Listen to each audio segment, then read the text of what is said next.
Thank you, President Trey. Fellow Rotarians, a joint special legislative committee is set to unveil today its plan to reform Georgia's tax code, which will make the Peach State more competitive when it comes to attracting good-paying jobs and making us more attractive to companies who are seeking to locate the Southeast, pitting us against Alabama, Florida, North Carolina, and Tennessee. I think we would all agree that that is a good thing, but what are we ready to do here at the local level to meet the challenges that are afforded us by these new companies that are looking to settle in Southeast Georgia? In the next few weeks, some of us will celebrate our children and grandchildren who will be graduating college, high school, and even kindergarten. But just last fall, we heard where our chairman of the Georgia Board of Regents, our own Willis Potts, shared with us that 47% of our children in our schools do not graduate high school. Now stay with me for a minute. If 10 children graduate in kindergarten, of those 10, only 5 will graduate high school. And according to our state statistics, only 3 of those 5 will enter college. Sadly, only 1 of those 3 will graduate college. So, what are we supposed to do to help better prepare our children for those jobs so that they are ready to go to work? More specifically, what are we as Rotarians and Savannahans expected to do? For now, just sit up and pay attention. Paul Fisher, who's one of us, a member of the Rotary Savannah South Club, has been leading the effort for our local clubs collectively to address these issues, and he's here to tell us what we are planning to do. Paul was born and raised in South Dakota. He graduated from the South Dakota School of Mines and Technology with a BS degree in chemical engineering in 1968 and spent a 30-year career with Dow Chemical, where he held positions in sales, marketing, human resources, and executive management. He's lived on the East Coast and the West Coast. He's lived in the South, and upon retirement, he moved to Steamboat Springs, Colorado, where he was elected to the school board there, and he served as president for 2 years. In 2004, Paul and his family moved here to Savannah, where he has tirelessly served as the Rotary South Board for the last 6 years. Please help me warmly welcome Paul Fisher.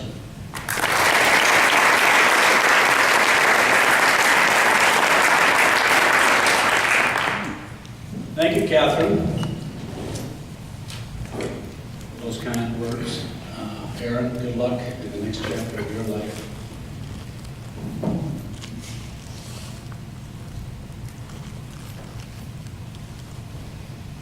What if we could brag about Savannah not only being the most beautiful city in America, but the safest?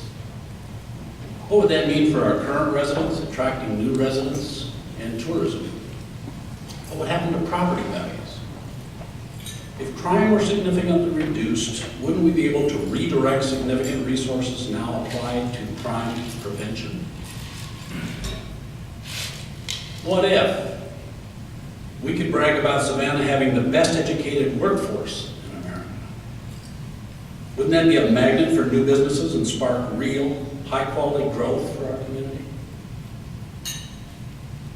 What if we could significantly reduce poverty in Savannah? Doesn't that mean we could redirect many community resources that are now currently designed to alleviate suffering from poverty?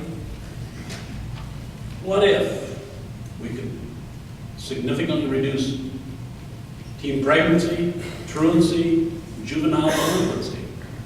Again, could we redirect many more resources to positive initiatives for Savannah?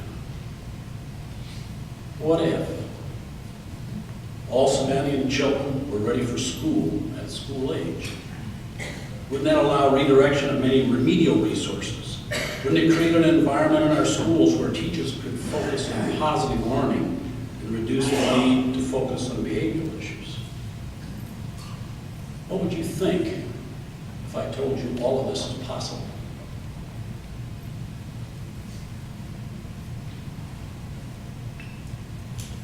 It is possible. but it's going to take our entire community, all of us, devoted to doing something differently in order to realize different outcomes. Supporting a new initiative aimed at root causes of our challenges. These appear to be mostly adult or teen issues, and it may seem counterintuitive, but the answer lies at the other end of life's continuum, starting at birth and actually prenatal. How many times have we asked to keep this adult out of jail? Why didn't we teach better and make sure that the person graduated from high school and had a good job? And then go exploring in high school and find this person has a truancy issue or is now a pregnant teen. Why didn't we instill better discipline and principles in the middle schools? And then, why is this person having so many behavioral and educational issues in middle school? Why didn't they learn to read better and develop better learning skills at the elementary level?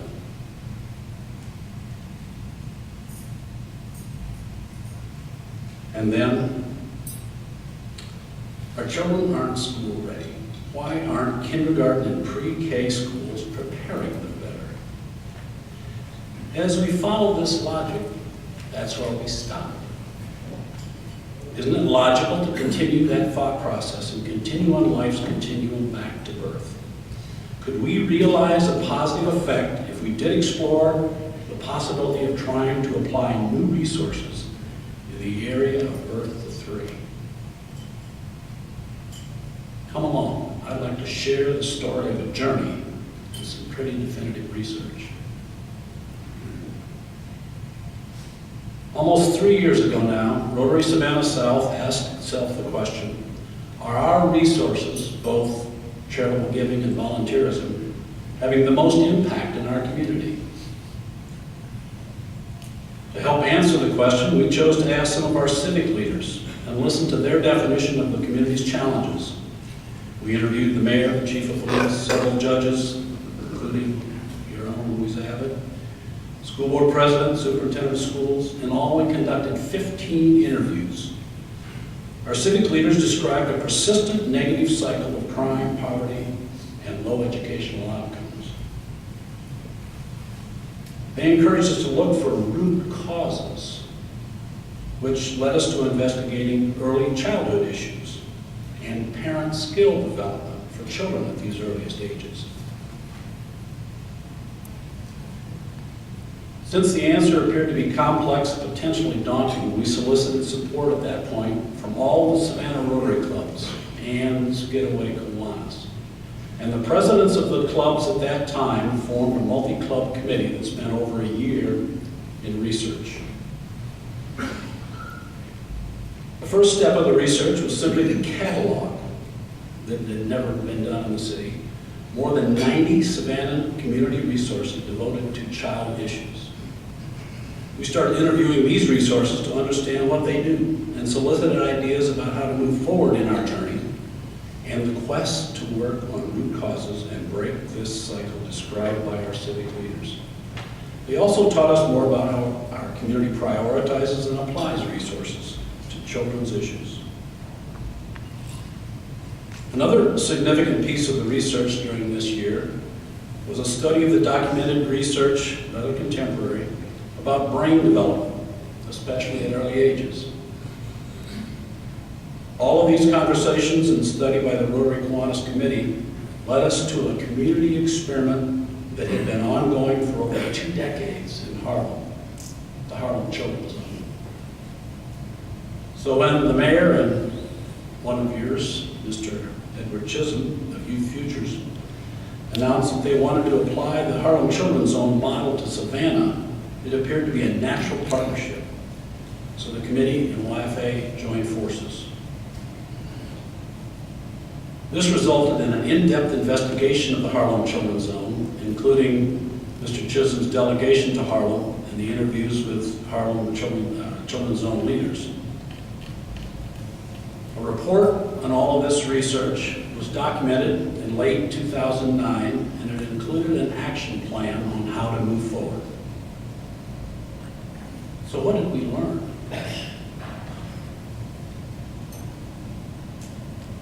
As mentioned, the civic leaders shared that the most significant community challenges, crime, poverty, low educational outcomes, teen pregnancy, juvenile delinquency, and truancy, are multi-generational, cyclical, and unfortunately disproportionate by race. And despite many well-intentioned resources being applied over long periods of time, breaking the cycle has been elusive, probably because we have not been applying resources at the root cause. We also discovered that there's a subculture of children having children.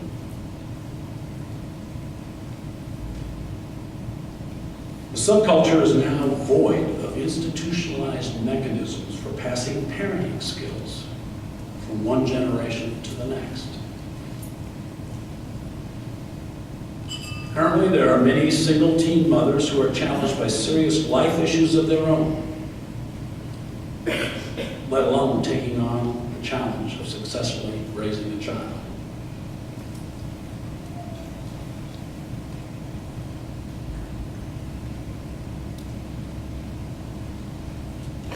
The study of the much-documented research on brain development demonstrates that the first 2 to 3 years of life are absolutely critical for cognitive brain development. A person's ability to acquire knowledge for the rest of their lives is significantly dependent on the brain development in the first few years of life. And this brain development is directly impacted by stimuli of the person's environment. Hearing verbal stimulus is very, very important. The research documents that there is as much as a 1 million word gap by at least age 3 comparing children of the haves and children of the have-nots. And if that's not enough, there's another piece to the puzzle.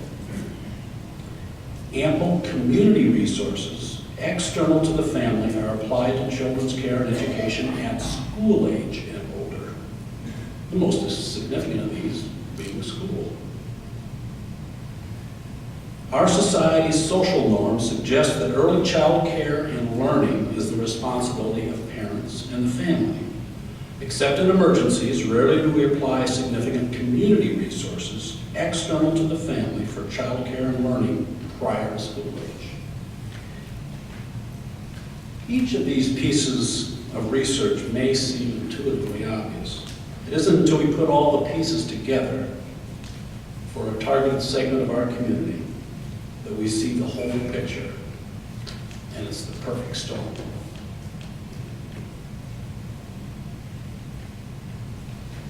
A single teenage mother with no transferred parenting skills asked to meet all of her life's challenges without an adult parent, in addition to raising a child at the critical age for brain development, which is predictive of that child's ability to acquire knowledge for the rest of their lives, that has become a multi-generational cycle. And it's a challenge to which we are not applying community resources. Not only the perfect storm, but the root cause of our challenges. The solution lies in the notion that we need to invade our social norm and apply community resources external to the family for children birth to 3 years old to assure proper brain development for a new generation of children and mentor their parents in parenting skills in this targeted segment of our community. After a decade of trial and error and applying school-age resources, Jeffrey Canada of the Harlem Children's Zone came to the same conclusion. After coming to the realization that he wasn't moving the needle by applying school-age resources, he created Baby College, a model of parent skill development for parents of children born of birth to 5. And after a decade plus of applying this model, he has shown that the cycle can't be broken. Just a quick look at Harlem. We continue to build on this data. But in the past 15 years, major crime categories in Harlem have been reduced 60 to 80%. Children are school ready, staying in school, going to college. Poverty has been reduced, and property values are skyrocketing. Harlem is the hottest real estate market in New York City. The solution focuses on two main elements. Assure capacity in this targeted segment of our community of high-quality early child care and learning facilities to accommodate all the children birth to 3 in the targeted segment of our community. And 2, design and deliver parent skill enhancement program to the parents of these children.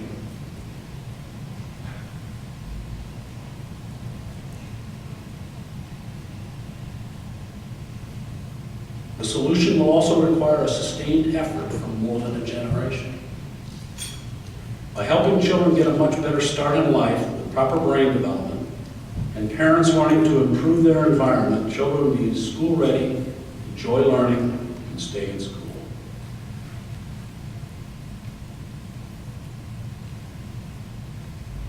Youth Futures and the Mayor have asked the Rotary Clubs of Savannah and Skidaway Kiwanis to be the champions of this solution. Provide some leadership, bring the private sector of our community to the table, and help find ways to fund the 2 elements of the solution.